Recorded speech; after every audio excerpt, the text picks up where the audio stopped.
Olá pessoal, tudo bem? Meu nome é Sabrina Arruda, eu sou juíza federal e professora e no vídeo de hoje eu vou conversar um pouquinho com vocês sobre a Previdência Social Rural, ou seja, sobre o sistema protetivo previdenciário dos trabalhadores rurais e sua importância para o nosso país. A relevância deste assunto decorre do fato de que a previdência dos trabalhadores rurais é um tema de intenso debate, seja no meio acadêmico, seja no ambiente político, em razão principalmente dos seus aspectos econômicos. A forma de custeio deste específico sistema de seguro social não raras vezes é apresentada como uma das causas do tão divulgado déficit orçamentário da Previdência. Daí, porque é importante delinear alguns traços desta modalidade de proteção previdenciária, bem como apresentar as suas consequências econômicas e sociais para a comunidade. É isso então o que eu vou fazer. E a minha exposição será dividida em 3 partes. A primeira consistirá num rápido histórico da Previdência Social Rural aqui no Brasil. A segunda será a forma de seu custeio financeiro. E por fim, na terceira parte, eu vou apresentar o contexto social e econômico que ensejou a criação da Previdência Rural com regras específicas. Mas, antes de iniciar o debate, inscreva-se aqui no meu canal, não se esqueça de ativar o sininho, assim você poderá acompanhar os conteúdos que eu irei publicar.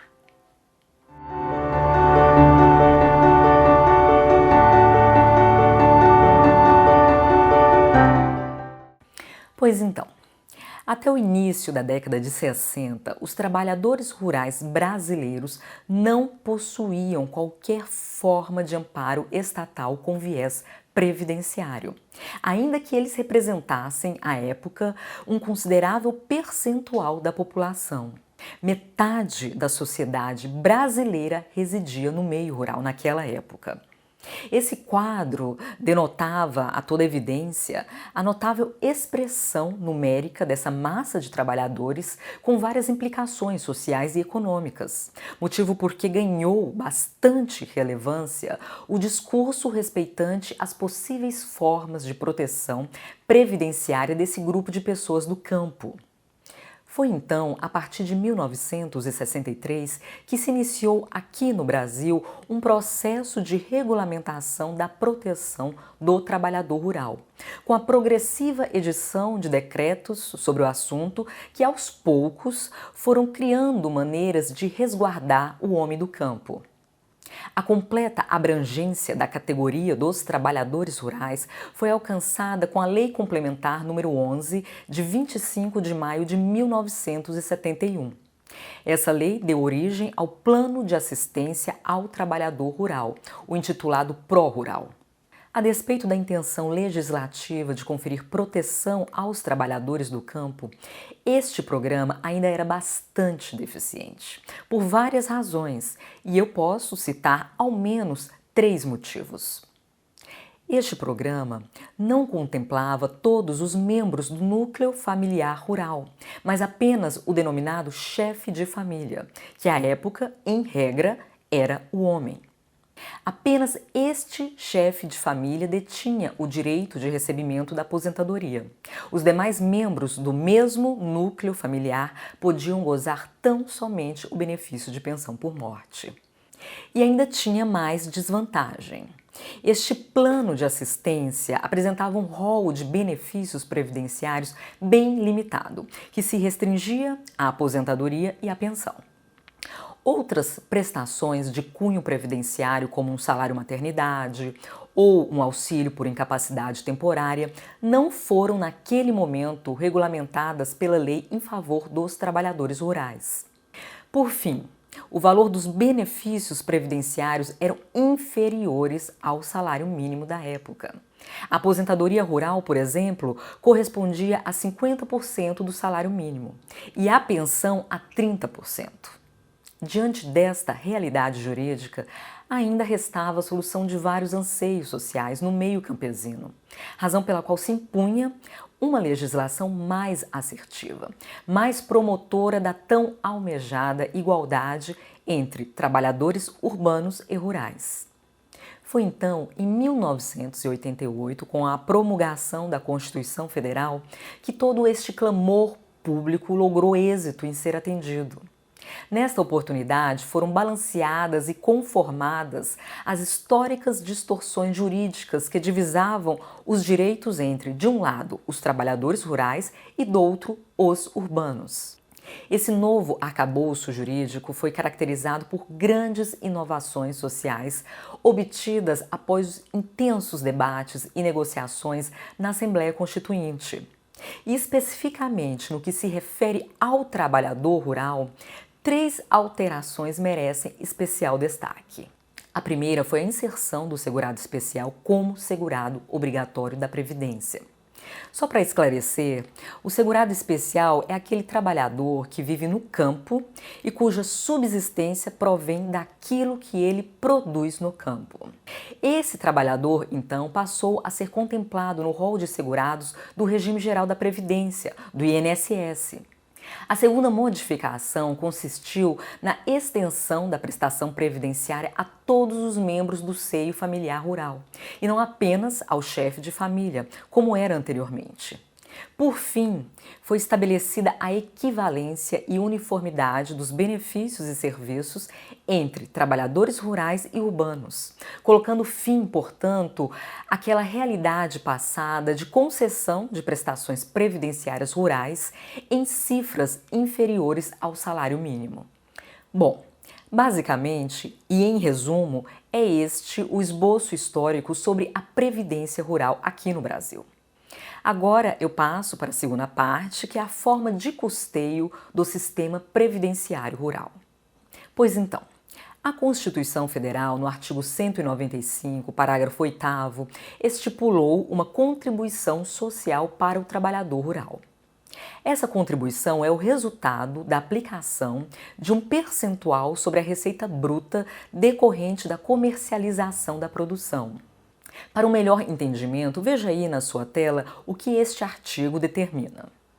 O produtor, o parceiro, o meeiro e o arrendatário rurais e o pescador artesanal, bem como os respectivos cônjuges que exerçam suas atividades em regime de economia familiar sem empregados permanentes, contribuirão para a Seguridade Social mediante a aplicação de uma alíquota sobre o resultado da comercialização da produção e farão jus aos benefícios nos termos da lei. Veja, aqui tem-se a figura do segurado especial, que eu anteriormente mencionei. Ele corresponde ao trabalhador rural que exerce suas atividades no campo em um regime de economia familiar para a própria subsistência, sem uso de empregados permanentes. Já o empregador rural, diferentemente do segurado especial, é aquele que exerce atividade rurícola com caráter profissional, com escopo empresarial, através da organização de capital, de mão de obra, de insumos e com presença, em regra, de empregados permanentes. Estas duas espécies de segurados devem arcar com a contribuição social disposta no artigo 195, parágrafo 8º da Constituição Federal, que eu acabei de ler. Contudo, há uma grande diferença entre segurado especial e empregador rural no que diz respeito à percepção dos benefícios previdenciários. O empregador rural, para ter direito à prestação previdenciária, deve recolher as contribuições ao INSS na qualidade de um contribuinte individual, um trabalhador autônomo.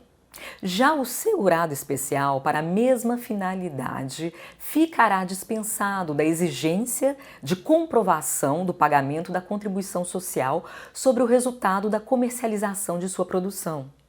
Apenas é necessário que ele demonstre o exercício de atividade rural pelo período exigido na lei. Portanto, o segurado especial não precisa comprovar o pagamento da contribuição previdenciária.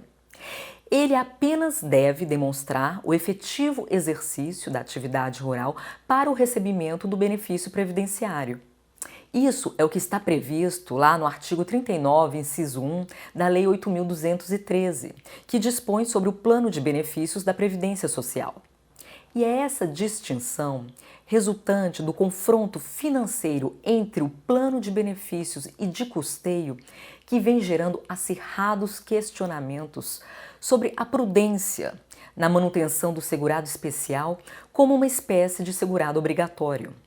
Afinal, como justificar a concessão de um benefício previdenciário a um trabalhador que, em tese, não contribui para o sistema de seguro social?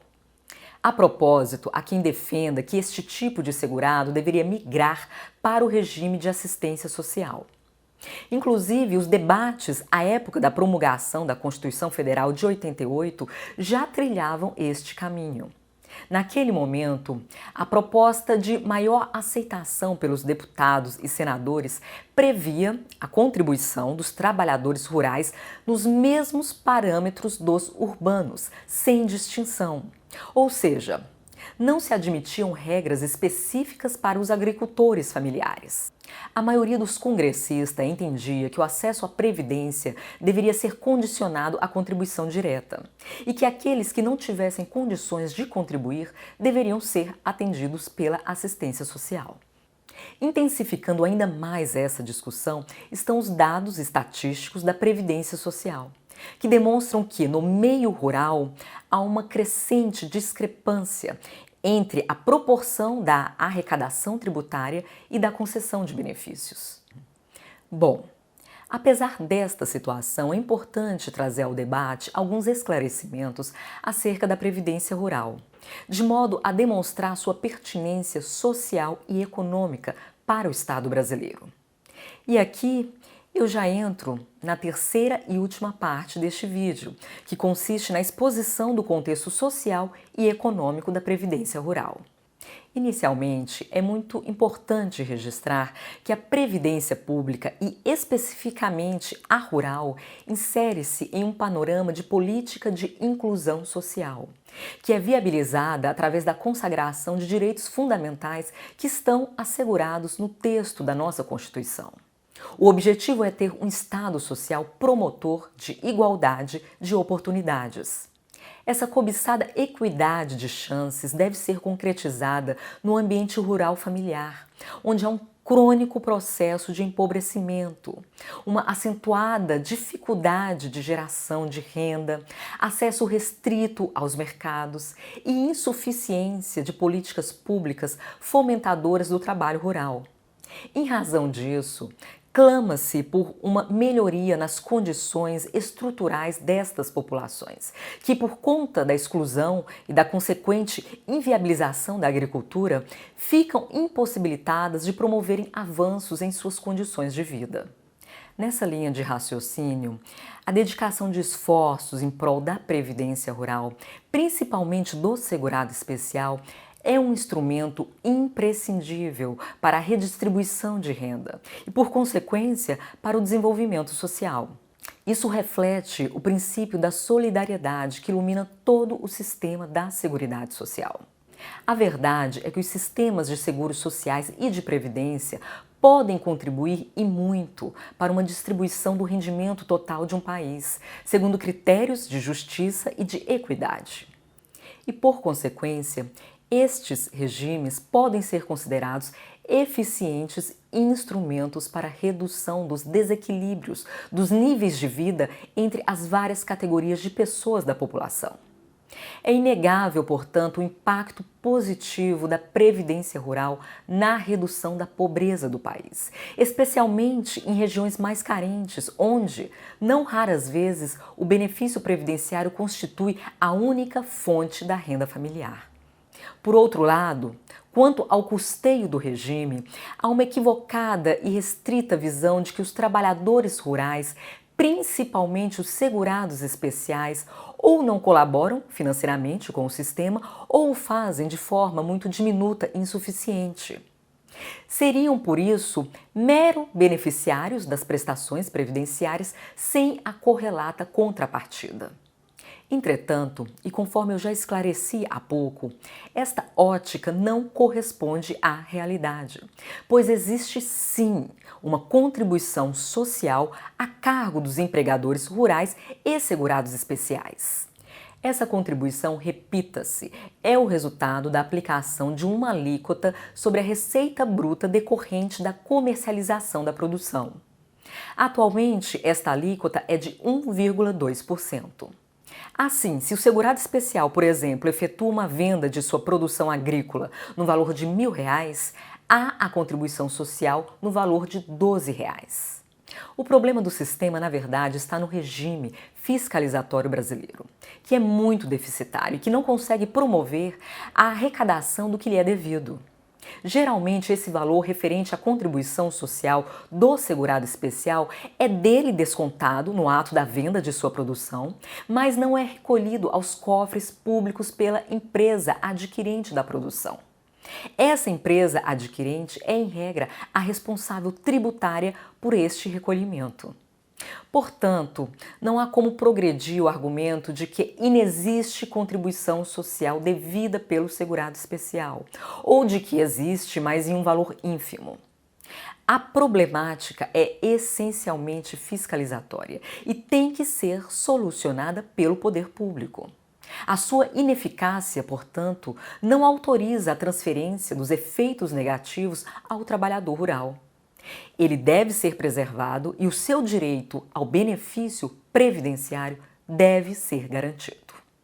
Bom, eu encerro aqui as minhas considerações sobre esta temática.